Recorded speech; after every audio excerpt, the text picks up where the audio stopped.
When the HOA gave me 30 days to leave the ranch my family built with their bare hands, they didn't realize one thing: I owned the land their office sits on. So instead of packing my bags, I doubled their rent, and turned their parking lot into a goat pen. My family's ranch wasn't just a piece of land, it was our legacy. It stretched across 40 acres of sun-warmed soil and quiet hills, nestled just outside a growing town that never used to bother us. My grandfather had purchased the land nearly 70 years ago when it was nothing but wild brush and dreams. Back then, there were no neighbors, no paved roads, and definitely no homeowners associations. It was just open country, hard work, and family. Over the decades, my grandfather built the place from the ground up, quite literally, fencing the perimeter, digging his own irrigation, and hand-building the first 2 barns with the help of my father and uncles.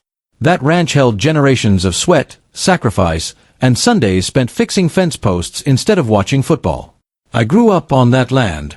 Learned to ride before I could tie my shoes. My first real responsibility wasn't homework, it was feeding the animals before sunrise. I knew every acre of that ranch like the back of my hand, from the dusty creek bed where coyotes liked to roam at night to the old oak tree my grandmother planted when she first moved in.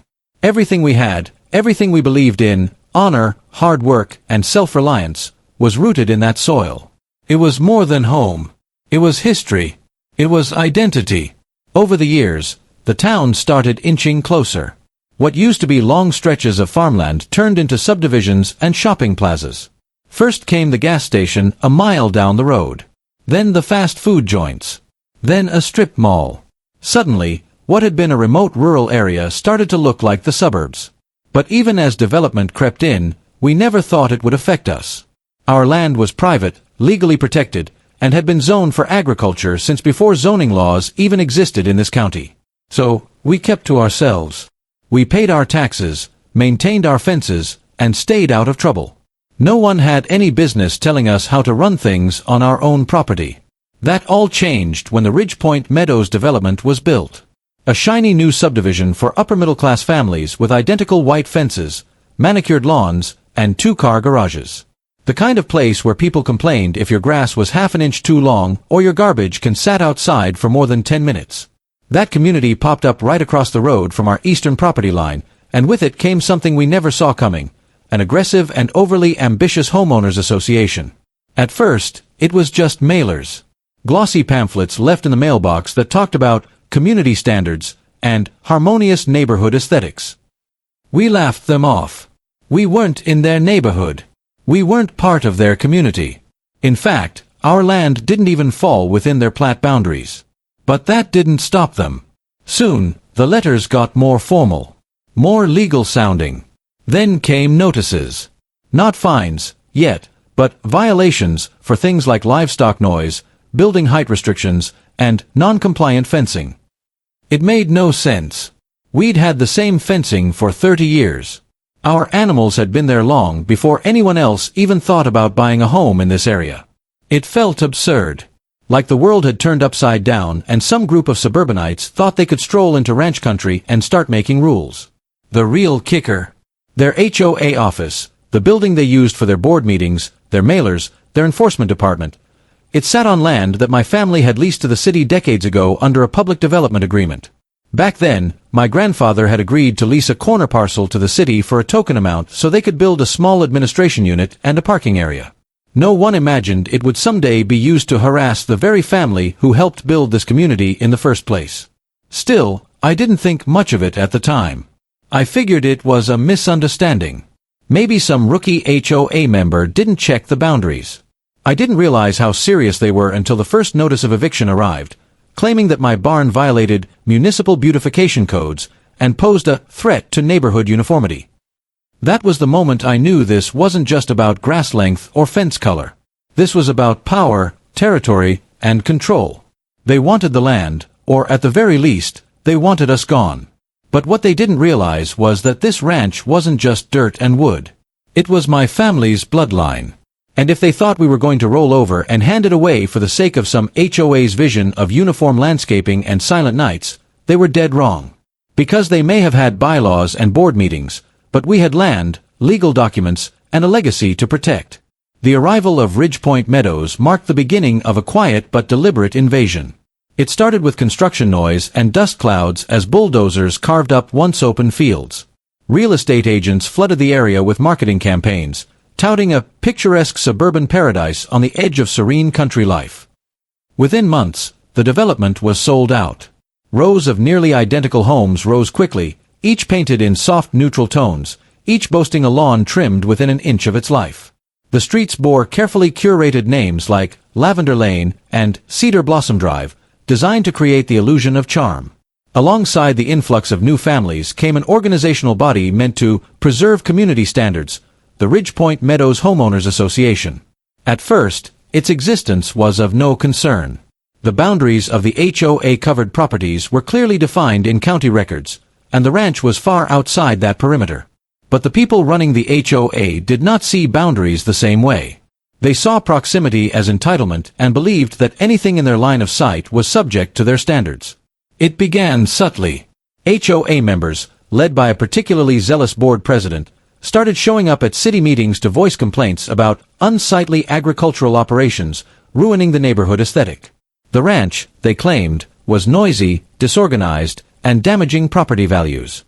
Their arguments weren't rooted in facts, only preferences. They didn't like hearing roosters in the morning. They didn't like the smell of livestock. They didn't like seeing rusted fencing near their manicured playgrounds. But instead of addressing these as subjective annoyances, they framed them as violations of community integrity. As pressure mounted, the HOA began to stretch its authority. They redefined their extended zone of influence in meeting minutes, citing ambiguous municipal codes and referencing long-forgotten annexation proposals that never passed. Then came the letters, formal, intimidating, and packed with legal jargon. The first was addressed to the ranch as a non-compliant neighboring property. It included a list of vague infractions, unregulated livestock housing, visual disruption to the street view, and failure to align with Ridgepoint Meadows community aesthetics. The letter concluded with a not-so-subtle request: consider voluntary relocation to avoid further conflict. The implication was clear. The HOA believed it could pressure the ranch into submission or out of existence. It saw the property not as private land with historical value, but as an obstacle to be removed or reshaped. It used the language of civility to mask aggression and wrapped its intimidation in bureaucratic procedure. The strategy was simple: overwhelm the property owner with paperwork, confuse the legal landscape, and wear down resistance through relentless follow-ups. As the HOA escalated, they found allies in unexpected places. Some local officials, eager to keep suburban voters happy, began entertaining discussions about zoning reviews. Building inspectors, once friendly and uninterested in the ranch, started showing up unannounced, citing small technical violations. While none of these amounted to anything serious, the cumulative effect was chilling. It wasn't just about enforcing rules, it was about creating an atmosphere of fear and instability. The HOA wanted the ranch owner to feel surrounded, outnumbered, and outmaneuvered. Then came the eviction attempt. Under the guise of a city-supported enforcement action, the HOA sent a registered letter stating that the ranch had 30 days to vacate the premises due to non-compliance with neighborhood development standards.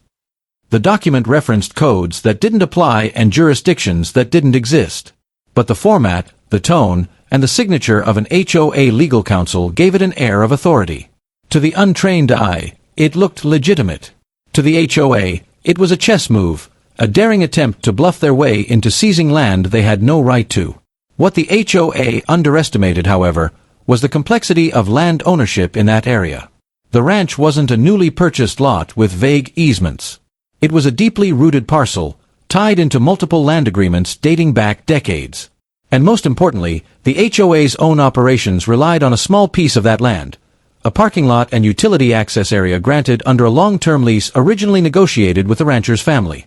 That lease, set to expire soon, had quietly slipped under their radar. But at that point in time, the HOA believed they were untouchable. They held power over hundreds of homes, controlled a sizable community budget, and operated with the confidence of a group that had never been challenged. They assumed that the ranch owner, facing mounting pressure and looming threats, would either fold or quietly sell off the property. They mistook independence for weakness. They misjudged resolve as ignorance. In their eyes, they were simply enforcing order, creating a uniform vision of suburban life where every house matched and every lawn was manicured. But in doing so, They failed to recognize that not every piece of land is meant to be tamed. Some are meant to stand as reminders of what came before. And when a community forgets that, it risks erasing more than just an old barn or a few animals. It risks erasing its own soul. The HOA had crossed a line. And while they thought they were in control, they had no idea what they had just provoked. The eviction notice arrived with the weight of false authority, wrapped in legal language and delivered in a crisp, intimidating envelope. It bore the seal of the Ridgepoint Meadows Homeowners Association, along with the logo of a local legal firm the HOA had on retainer. The document cited multiple alleged violations and claimed the ranch's continued operation posed a disruption to community standards and values. According to the letter, the property owner had 30 days to vacate the land or face fines of up to $500 per day and possible civil action. There was no prior warning, no hearing, no opportunity to appeal, just a firm, baseless demand to leave. The arrogance of the letter was stunning.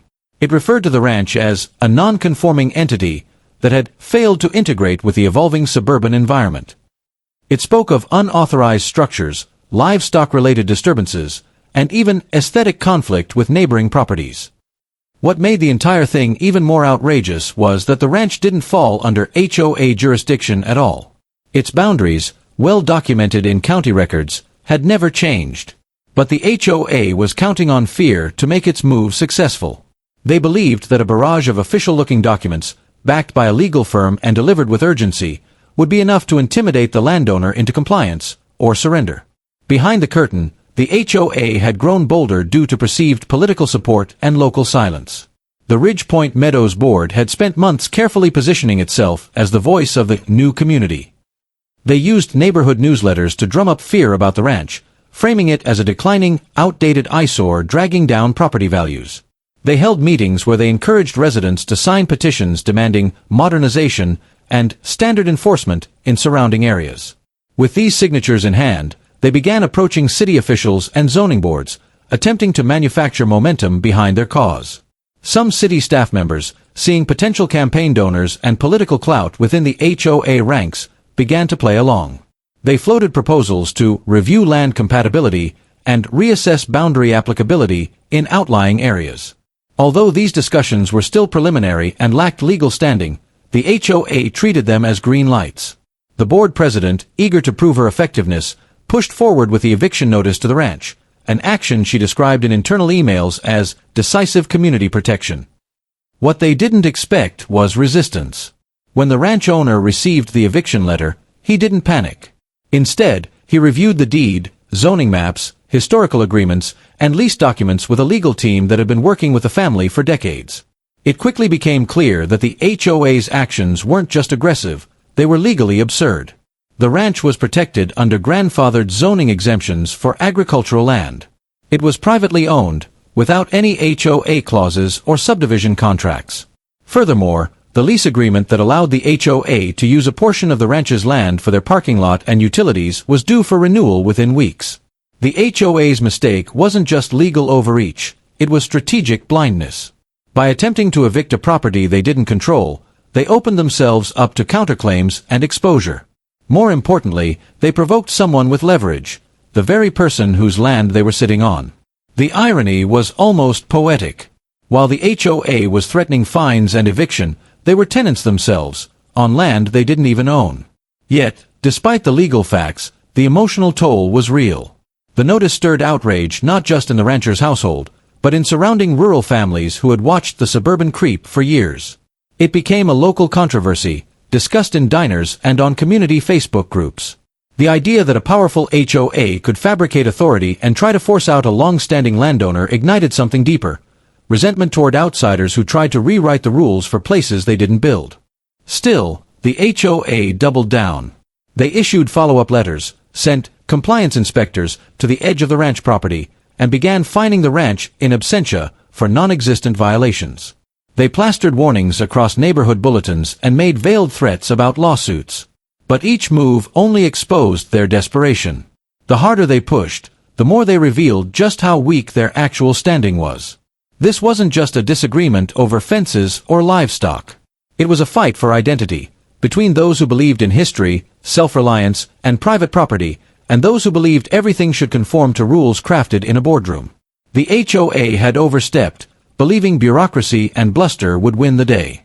What they didn't realize was that some land isn't just occupied, it's protected by generations of grit, law, and principle. And while they believed they were issuing an eviction, they were actually triggering a reckoning. The HOA's aggression had reached a boiling point, but what they failed to realize was how deep the roots of the ranch truly ran, legally, historically, and financially. While their notices piled up and their board members grew more emboldened, they never stopped to ask one critical question: who actually owned the land they operated on? It was a question they never thought to explore, assuming their office and amenities were built on secure ground. But the answer had been hiding in plain sight all along, buried in decades-old agreements they never bothered to review. The property deeds, recorded at the county office and unchanged since the 1970s, revealed a truth that would completely shift the power dynamic. While the Ridgepoint Meadows HOA controlled the subdivision and its internal affairs, the building they used as their administrative office, including its parking lot and rear access road, sat on land that was leased, not owned. And that lease, it was held by the same family the HOA was trying to evict from their ranch. The land had originally been part of the ranch's southern acreage, carved out in a 99-year lease agreement during a time when the county was planning to expand services into the area. The ranch owner's grandfather, believing in civic cooperation, had agreed to lease a 1-acre parcel to the city for a nominal fee, a gesture of goodwill intended to help develop public service infrastructure. Over time, as city plans changed and land use shifted, the parcel ended up being used by Ridgepoint Meadows for their HOA building and community parking lot. The problem was, the HOA never owned it outright. They inherited use of the space from the city under a sublease, but they never paid attention to the original agreement. Even more crucial was the timing. The lease, nearly a century old, was approaching expiration. A clause buried deep in the document gave the landowner the right to renegotiate or revoke access altogether upon renewal, with only 30 days' notice. The HOA, blinded by its own confidence and focused on imposing control, had allowed the lease to lapse without review. In their push to flex authority over surrounding properties, they never realized they were standing on borrowed ground, literally. This discovery was more than a legal technicality. It was leverage. The same group that had issued eviction threats, levied unauthorized fines, and mocked the ranch as outdated and undesirable was entirely dependent on the rancher's land for their daily operations. Their board meetings, staff parking, community events, and even the back entrance for their garbage collection relied on access to that leased acre. Without it, they had nowhere to go. No alternative. No legal fallback. The irony was staggering. The HOA had launched a campaign to displace a legacy ranch, only to discover that their own presence was the one on shaky ground. They weren't just overstepping their authority, they were trespassing, and had been for years under a lease they never fully understood. It was a textbook case of bureaucratic arrogance colliding with generational knowledge. Digging deeper into the documents, it became evident that the lease terms had been written with foresight. The landowner retained full control over renewal conditions, including rent adjustments, restrictions on use, and termination rights. There was no ambiguity, no loopholes. The HOA was, in effect, a tenant, and not a particularly respectful one. This changed everything. What had started as a campaign of intimidation was now flipped on its head.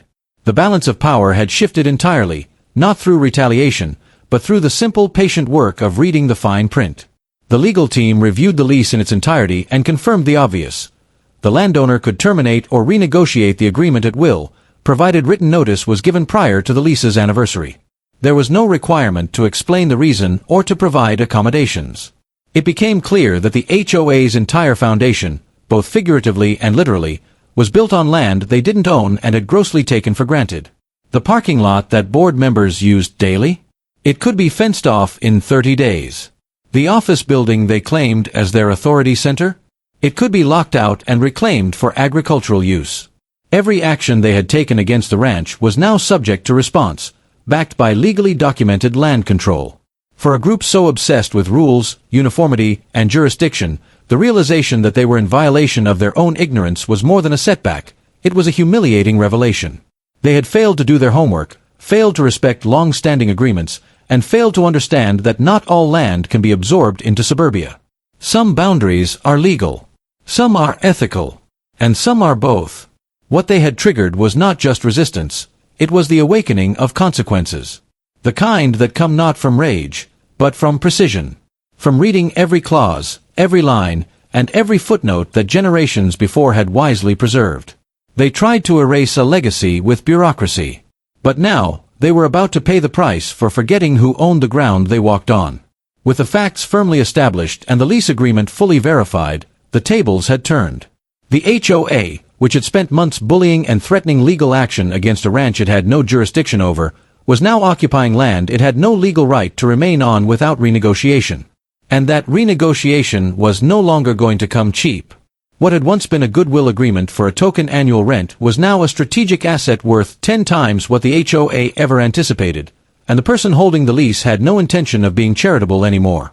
The first step was swift and direct, a formal rent adjustment letter sent to the Ridgepoint Meadows Homeowners Association outlining new terms for the continued use of the land. The rent, which had remained at a symbolic $1,000 per year for decades, was now raised to $5,000 per month. The letter also imposed new conditions. The HOA would now be responsible for maintaining the grounds, paying for insurance, and adhering to noise and environmental restrictions that mirrored the very same complaints they had aimed at the ranch. The message was clear: if they wanted to stay, they were going to play by the rules they claimed to value. The new lease proposal also included a deadline, 10 business days to respond and accept, or the lease would be revoked and the land reclaimed. There was no negotiation window, no room for stalling, and no ambiguity. And for the first time in their campaign, the HOA found themselves on defense. Internally, panic began to spread across the board. Their parking lot, office, and access road were all located on that land. Losing it would effectively shut down their operations. Moving would require permits, relocation expenses, and political damage they weren't prepared to handle. To make matters worse, the parking lot itself had become a critical hub for community events, vendor access, and board meetings. Blocking it would disrupt the entire flow of Ridgepoint Meadows governance. The HOA board, once quick to cite regulation and discipline, now scrambled for options. But legally, they had none. The lease was airtight. Their overreach had consequences, and they were now forced to either pay the increased rent or abandon the very property they had taken for granted. While the HOA stalled in legal limbo, the landowner moved to enforce his rights. A certified letter was issued, giving notice that the lease would be terminated if the new terms were not met. Simultaneously, preparations began to reclaim the land. Local contractors were contacted to install fencing. A private security notice was issued informing the HOA that access would be restricted if payment and agreement were not received by the deadline. These were not threats. They were actions grounded in law and backed by decades of documentation. The HOA attempted to push back. They held emergency meetings, called in attorneys, and tried to lean on city officials for support. But the legal foundation they had relied on was gone. The city had no jurisdiction over private land leases. The courts, when consulted, made it clear the leaseholder had every right to demand new terms or revoke access altogether. The HOA, which had weaponized policy and pressure, now found itself completely cornered by the very system it had abused. The parking lot was the first target. When the deadline passed without payment, temporary fencing was erected around its perimeter. Signs were posted reading, "Private property, no HOA access without written consent." Livestock gates were installed at the entrance, and within days, the once paved, neatly striped parking area became a fenced-in grazing zone. Goats and sheep were brought in, not out of spite, but as a fully legitimate agricultural use. The land was being returned to its original purpose, and it no longer served the interests of those who tried to claim control. Public reaction was swift and divided. Some residents of Ridgepoint Meadows expressed frustration, blaming the ranch owner for disrupting community functions. But as more people learned the full story, support began to swing. Local news picked up the controversy. Headlines like "HOA tries to evict rancher, gets evicted instead" went viral. The HOA's own members began to question the leadership, wondering why the board had gone so far without checking their legal footing. Community trust eroded. Meetings turned into shouting matches. A recall petition was quietly circulated. Behind the scenes, the HOA's financial team worked frantically to restructure the budget. Paying the new rent meant cutting services elsewhere. Landscaping contracts, pool maintenance, and legal reserves were all on the chopping block. They had no choice. Refusing to pay meant losing their office and facing the humiliation of having nowhere to meet. Paying meant admitting they were powerless and had lost control of the situation. Either way, the damage was already done. The ranch, once framed as a blemish on the community, had become a symbol of quiet resistance and legal intelligence. What the HOA intended as an eviction became a lesson in humility. The land they stood on was no longer just a place to park. It was a reminder that power has limits, and arrogance has consequences. The payback wasn't personal, it was structural. They underestimated the landowner. They underestimated the law. And now, they were paying, literally and figuratively, for every step they took too far. The day the fencing went up around the HOA's parking lot marked a turning point that no one in Ridgepoint Meadows could ignore. Where once stood a neatly paved lot filled with SUVs and golf carts, now stood livestock gates, fencing posts, and grazing animals. The transformation was dramatic, not just physically but symbolically. The HOA, known for controlling every aspect of neighborhood aesthetics down to mailbox colors, had lost control of the land beneath their feet. And for the first time, they were being publicly challenged in a way that couldn't be suppressed with warnings, fines, or threats. Community members who had previously been indifferent to the HOA's behavior began to take sides. Many were unaware that their governing board operated out of a building and lot that were never owned by the HOA in the first place. As news spread about the lease dispute and the attempted eviction of the rancher, residents started asking questions about how the board had failed to recognize such a fundamental oversight. HOA meeting attendance spiked, but they were no longer polite affairs. Members of the community demanded transparency, receipts, and resignations. With the parking lot blocked off, board members were forced to find street parking blocks away. Some attempted to arrange carpools, while others requested remote meetings due to access issues. Their once glorious administrative hub now looked like an abandoned facility with a pen of goats milling around outside. The optics were terrible. It was no longer just a land issue, it was a public relations disaster. The board's efforts to reverse the situation grew more desperate. They attempted to reinitiate talks with the landowner, but found that the terms were no longer negotiable. The rent stood firm, and the lease reinstatement required back payments, insurance clauses, and non-interference guarantees that essentially stripped the HOA of any future authority over the ranch property or adjacent land. What they had once tried to bully was now untouchable by legal design. The very framework they had once used to dominate their residents had now boxed them in. To save face, the HOA briefly attempted to relocate its operations to a temporary facility, a rented storefront on the edge of town, but this only intensified criticism. Residents asked why thousands in dues were being spent on makeshift offices when their own original site was sitting unused. The budget was stretched thin. Legal costs had skyrocketed. Services across the subdivision began to deteriorate as funds were redirected toward damage control. Meanwhile, the ranch began receiving visitors. Curious neighbors, media outlets, and even city officials dropped by to learn more about the landowner who had stood up to the HOA, and won. The property, once described in HOA letters as disorderly and incompatible, became a symbol of rural strength and independence. Photos of goats grazing on what was once the HOA parking lot began circulating online, earning thousands of shares under headlines like "Local Rancher Outsmarts HOA" and "Don't Mess with the Wrong Landowner." The rancher's legal team also filed a cease and desist order against the HOA, preventing any further contact or enforcement attempts related to the ranch property. The board's power had been gutted, not by force, but by careful, lawful action.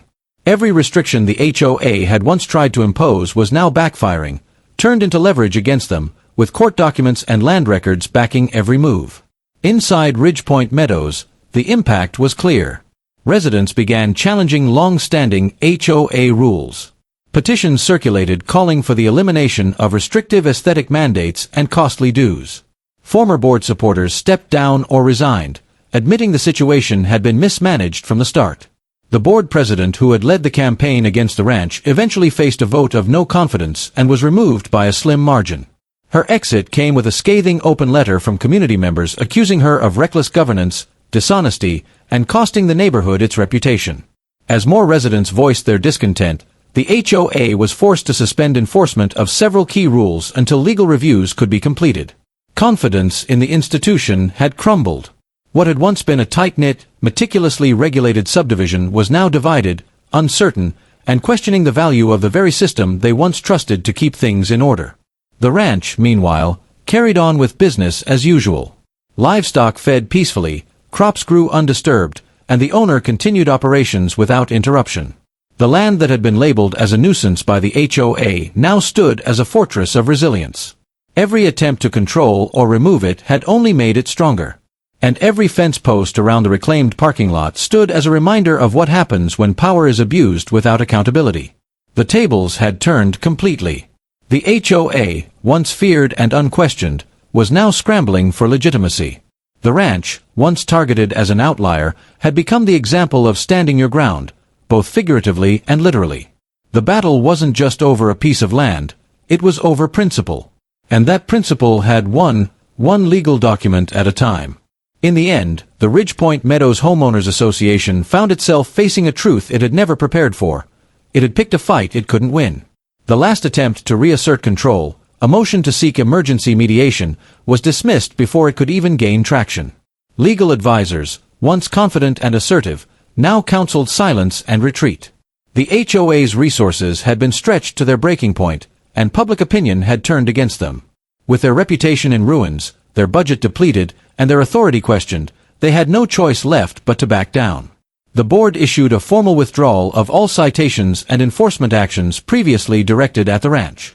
In a carefully worded statement, they claimed a misunderstanding of jurisdictional boundaries, and referred vaguely to ongoing discussions about community harmony. But behind the generic language was a quiet admission of defeat. The HOA knew it had overstepped, and now it was retreating, without the dignity of a win or the confidence of its members. The new lease terms were accepted. Rent payments began flowing to the ranch owner at the increased rate. The HOA also agreed, in writing, to a non-interference clause, barring them from any future engagement related to the ranch or its operations. The reclaimed parking lot remained fenced, and although the HOA requested access for certain community events, those requests were declined without explanation. The land was now fully back under private use, and the HOA had lost the privilege to treat it as their own. Inside Ridgepoint Meadows, the fallout was far-reaching. The board president's resignation triggered a wave of departures among senior members. New elections were held under intense scrutiny, with several reform candidates running on promises to rein in the HOA's authority and restore transparency. Dues were frozen. Dozens of rules, many of them unpopular and overly restrictive, were suspended or eliminated altogether. Residents who had once feared speaking out began to voice their frustrations openly, emboldened by the public embarrassment the board had endured. The community, once tightly micromanaged, was now shifting towards self-governance and accountability. Homeowners demanded clear financial records and formed independent oversight groups. The HOA's legal expenses, which had ballooned over the course of the dispute, were now subject to investigation. Where the board had once moved unchecked, it now operated under the watchful eye of a skeptical neighborhood. The culture of quiet compliance had been broken, and the balance of power was no longer in the HOA's favor. Beyond the subdivision, the story became a case study in overreach and resistance. News outlets continued to cover the saga, often portraying it as a modern-day David versus Goliath narrative. The ranch became symbolic, not just as a place of rural heritage, but as proof that legal literacy and patience could outmaneuver even the most powerful bureaucratic forces. Property rights groups highlighted the case in newsletters and forums, using it to educate landowners about the dangers of unchecked HOA expansion. The message resonated nationwide. Meanwhile, the ranch thrived. Freed from harassment and armed with additional income from the new lease, improvements began to accelerate. Equipment was upgraded, facilities were expanded, and the land continued to be used exactly as it always had, only now with more visibility and community support. The image of livestock grazing in the former HOA parking lot remained a local favorite, often shared with the caption, "Know your land, know your rights." For many who watched the drama unfold, it was a story about justice, not in the courtroom sense, but in the everyday sense of fairness. A powerful institution attempted to strong-arm a private citizen out of his land, only to be undone by its own ignorance. What began as an eviction threat turned into a complete unraveling of authority. And while the HOA tried to frame its retreat as a resolution, it was obvious to all that they had lost control and credibility. The final laugh didn't come in the form of revenge or humiliation. It came in the quiet endurance of the ranch itself. While the subdivision evolved into just another neighborhood with budget meetings and landscaping disputes, the ranch remained what it had always been, a testament to history, family, and independence. Its fences didn't just keep livestock safe, they drew a line between what could be controlled and what couldn't. The HOA never expected resistance.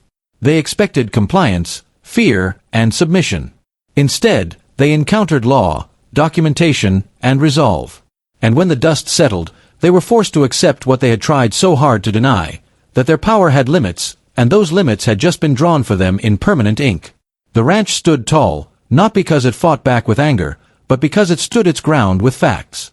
And for everyone watching, that final outcome was more satisfying than any court battle. In the face of pressure, intimidation, and arrogance, it had prevailed. If you believe in standing up for your rights and protecting your land from overreach, share this story.